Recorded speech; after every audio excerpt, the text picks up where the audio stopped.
Another day in Portland means another brewery. I know in Rome, if you wanted to, you could visit a church every single day of the year and still not hit them all. I don't know if that's true about breweries in Portland. It's considered the Mecca. It's got the highest concentration of brew pubs as any city. In fact, the downtown Portland area is considered to be the strongest beer consuming industry area in the world, which is why it's considered to be the hub, and also why they host many of the beer festivals, craft beer festival, the CBC, the craft brewing conference, and all those things tend to always be done. But we have found a brewery. Dun dun dun.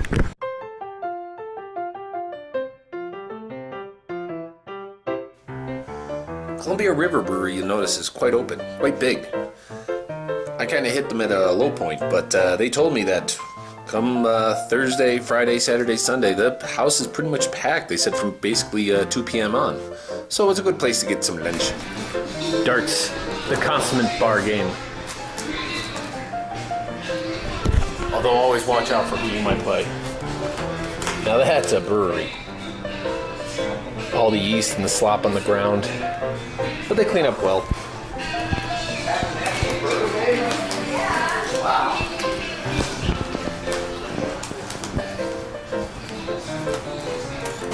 Dun, dun, dun.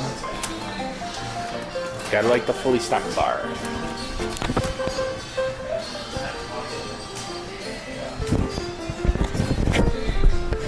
As good as a place as any, just stop and have a bite to eat. As you can kind of see, their brews on the schedule. They had like 6 beers. This is their Sandy Blonde. Doesn't quite look like a blonde, similar to what I had in a similar brewery earlier in this trip. But still, it's always good when you see people taking like some kind of creative liberties with beers, and that's always fun. It's always to see a new kind of slant on things. I like that. Ooh. Clean, easy drinking, nice light. This is a nice riding beer. I mean, there's no way that sounds good. I have to think about that one. I wonder about those scarves. Are they like soccer teams, or what are those? Ooh, with the windsurfing board above the head. Always remember to look up, you never know. With their rewards on the shelf. This here is a pale ale. What makes it a pale ale is basically pale malt was used, and probably ale yeast, although that doesn't have to be true. So it can have any color, just pale ale, pale malt was used at some point in the brewing process. So the flavor itself can be very kind of variable to whatever the brewmaster wants it to be. So that's the point, is that your tasting styles and people's different impressions of it, which is always a good thing. And the best way to do that is to travel around, like I am, sampling it at all different spots. One of the things you find in the big cities, the brew pubs tend to get a lot larger.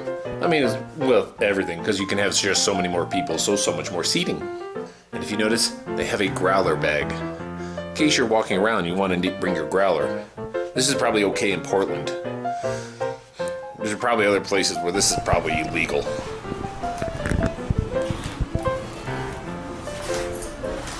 Real quiet. It's in the middle of the day on a weekday, so obviously there won't be as much. But I guess the growler bag is a big seller here, because they sell so much, because they got so much like walking area, and that people actually take their growler and walk off, and it helps insulate it for if you go to a park or something like that and you want to just bring your growler with you, which is kind of a nice way to do things.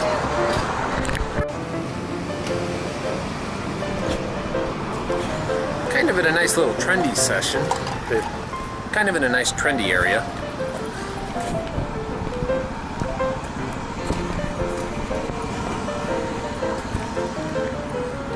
They're next to a number of stores. A sushi place. The sushi place was the place that had the little table that was motorized, passing food down. Also nice to have a place with unique selection and a kind of interesting take on things. Another blonde that was like far darker than you normally see blondes. A very citrusy IPA, which, you know, hey, that's one of those things. Hey, that's one of those flavors, and it's one of those things that you really bust and you can really make a name for yourself here. The Portland brewing scene is just fantastic in a way. There's so many choices, and they're almost like divvied up by different areas. Northeast, southeast. And they all talk about different locations of what you should drink, what you should find. It can be a whole fun adventure just exploring all the different brew pubs and all the different locations and all the different flavors. They almost seem to have a festival here almost on a weekly basis. But it's all fun and games. But for me, now it's time for me to move on, to kind of leave this city behind. And it's going to be sad in a way. Oh well. Let's see where I am tomorrow.